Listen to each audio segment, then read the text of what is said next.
ফুচকা খাবেন? ফুচকা খাবেন? আরে ফুচকা কেন, আপনাকে চলেন আমি 5 স্টারে নিয়ে যাই। না, আপাতত ফুচকা খাওয়ালেই হবে। আমি 5 স্টার 3 স্টার কিংবা চাইনিজ খাবারের চেয়ে অনেক বেশি ঝাল টক দিয়ে ফুচকা খেতে লাইক করি। জামাইকে বাঁচানোর ধান্দা। হ্যাঁ হ্যাঁ, ঘটনা তো মনে হয় ঘটে গেছে। কি ঘটনা ঘটলো? আমি তো ভুলে মানিব্যাগ ফেলে আসছি। কোনো সমস্যা নেই, আজকে না হয় আমি খাওয়ালাম, নেক্সট টাইম আপনি যখন মানি ব্যাগ নিয়ে আসবেন সেদিন আপনি খাওয়াবেন। তার মানে আপনি বলতে চাচ্ছেন আবার আমাদের দেখা হবে? পৃথিবীটা তো গোল আর অনেক বেশি ছোট, দেখা হলে হয়েও যেতে পারে। কথাটা আপনি মন্দ বলেন।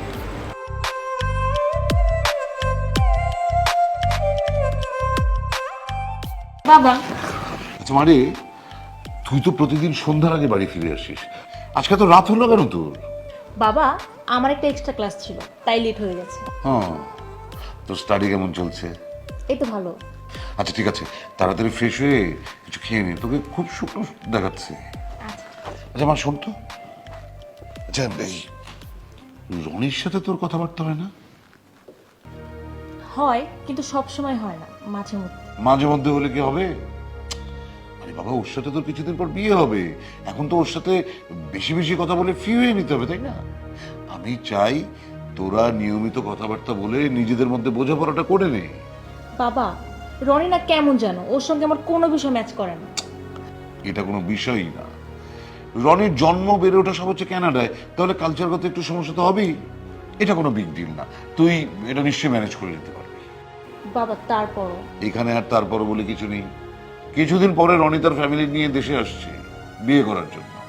আমি চাই এর মধ্যে তুই নিজেকে প্রিপেয়ার করে ফেলবি, okay? That's like a good girl.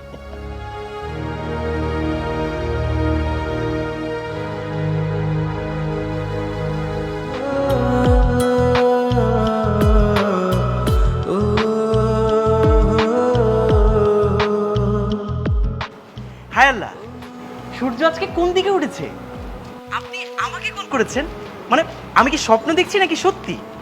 না, আপনি স্বপ্ন দেখছেন না, আর সূর্য ওঠেনি কারণ এখন রাত। ও হ্যাঁ তাই তো, এখন তো রাত। তা মিস মারিয়া চৌধুরী আমাকে এত রাতে কেন কল করেছে আমি কি জানতে পারি? বুঝতে পেরেছি। আমার মতো হ্যান্ডসাম ছেলেকে মিস মারিয়া চৌধুরীর মনে ধরেছে, সেজন্য সে আমাকে এত রাতে স্মরণ করেছে। জি না, এই তো মুখে বুলি ফুটেছে। আমার মনটা আজকে ভীষণ খারাপ। তার মানে আই এম রাইট, আমি যা বলেছি 100% ঠিক। না ঠিক না। না অবশ্যই ঠিক। এই যে এত রাতের বেলা আপনি আমাকে কল দিয়েছেন আর আপনি কি বললেন আপনার মন খারাপ, তার মানে আমি হচ্ছি সেই সৌভাগ্যবান মানুষ যার সাথে কথা বললে আপনার মন ভালো হয়ে যায়। অতএব আমি বলতেই পারি আমাকে আপনার মনে ধরেছে। জি না, আমার বয়ফ্রেন্ড আছে।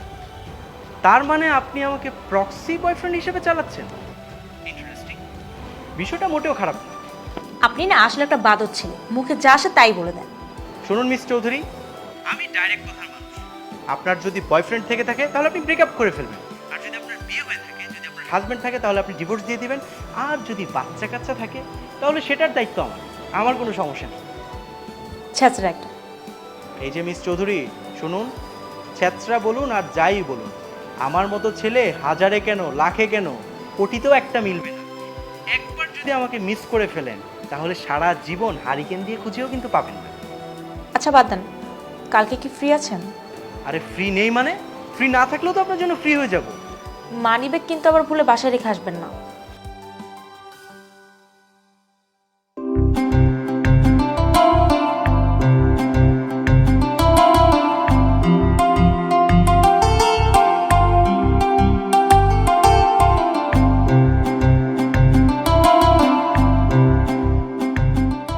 এই যে শুরু হতে না হতেই লেট, খারাপ, খুব খারাপ। আমি কিন্তু খুব মাইন্ড করেছি। এভাবে যদি প্রত্যেকদিন চলতে থাকে আমি কিন্তু মেনে নিব না। দেখেন, সব কিছু কিন্তু একটা লিমিট থাকে, আপনি সেই লিমিটটা ক্রস করে ফেলছেন। আহা, সকল লিমিটই যদি ক্রস না করলাম আমি আপনার মনের মধ্যে ঢুকবো কিভাবে মিস চৌধুরী? যতটা ইজি আপনি ভাবছেন ততটা ইজি কিন্তু না রাজ সাহেব। আপনার মতো অনেক ছেলে আমার পিছনে ঘুরে নাস্তানার মতো ঘরে ছেলে ঘরেই ফিরে গেছে, আপনারও দেখতে সেই অবস্থাই হবে। ইন ফিউচার কিন্তু মহা বিপদ। এই যে মিস চৌধুরী, সেখানে অনেকে নাস্তানাবোধ হলেও রাজ কিন্তু সেখানে ছিল না। শুনুন, রাজ আপনার পিছনে আপনার সামনে কোনো দিকেই ঘুরঘুর ঘুরঘুর করবে না, সোজা আপনার মনের মধ্যে ঢুকে মনের মধ্যে একদম রাজ করবে। বুঝতে পেরেছেন? সো সবাইকে আপনি এক পাল্লায় মাপবেন। দেখেন, আমার এখন খুব রাগ উঠছে, ইচ্ছে হচ্ছে একদম গলা টিপে মেরে ফেলবো। মেরে ফেলো না, আমাকে একদম মেরে ফেলো। আরে আমি তো তোমার ভালোবাসার আবেশে মরতেই চাই, প্লিজ আমাকে মেরে ফেলো। বাহ, আপনি থেকে একদম তুমি তো চলে আসলেন। আমি শুরু করেছি, তুমিও শুরু করো, তাহলেই তো আমাদের ভালোবাসার বন্ডিংটা আরো বিশাল হবে, তাই না? আপনাকে আমি কোনো তুমি বলবো না। আরে শুনে যাও।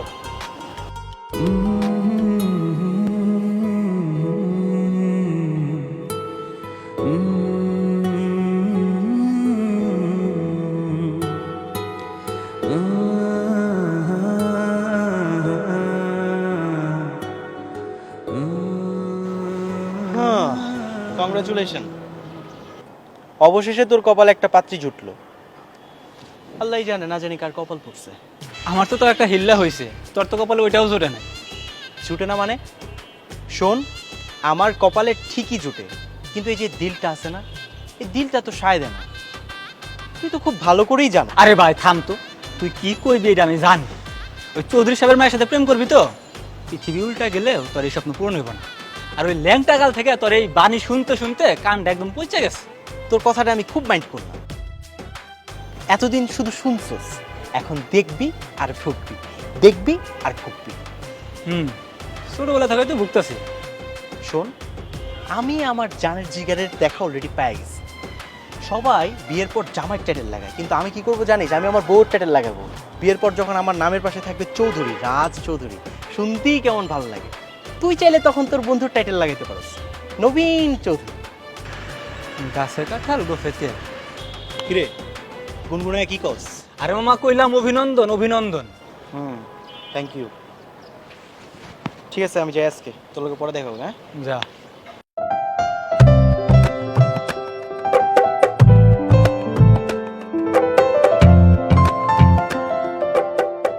তাহলে অবশেষে তুমি আমার প্রেমের সাগরে ডুব দিলে, তাই তো? তুমি যে নাচর বান্দা, তোমার প্রেমে না কোনো নিস্তার আছে? তার মানে তুমি কি বলতে চাচ্ছ? হ্যাঁ, আমি তোমাকে আমার প্রেমে পড়ার জন্য জোর করেছি, এই ছিল তোমার মনে? ধরো পাগল, তোমাকে বলি একটা তুমি বুঝো আরেকটা। তাছাড়া পাগল। আমি তো পাগলই, আমি তোমার ভালোবাসায় পাগল। শুধু ভালোবাসলেই হবে না, বিয়ের ব্যাপারে একটু সিরিয়াস হতে হবে। বিয়ের জন্য সিরিয়াস তো হতেই হবে, আর সেজন্যই ভাবলাম তোমাকে কিছু বিষয় ক্লিয়ার করা উচিত। আবার কি কথা? আচ্ছা, আমাকে তোমার কেমন ফ্যামিলি ছেলে মনে হয়? কেমন আবার? আমাদের মতো। তোমাদের মতো না, মিডল ক্লাস ফ্যামিলিও না, আমি লোয়ার ক্লাস ফ্যামিলিতে বিলং করি। তোমাদের মতো নাম ডাক টাকা পয়সা যশ খ্যাতি কোনো কিছুই আমাদের নেই। খুব ছোটবেলায় আমার বাবা মারা যায়, তারপর থেকে এই যে আমি বড় হয়েছি, আমার ফ্যামিলিটা এত দূর এসছে শুধুমাত্র আমার মায়ের কারণে। আমার মা কষ্ট করে আমাদের সংসার কাটান।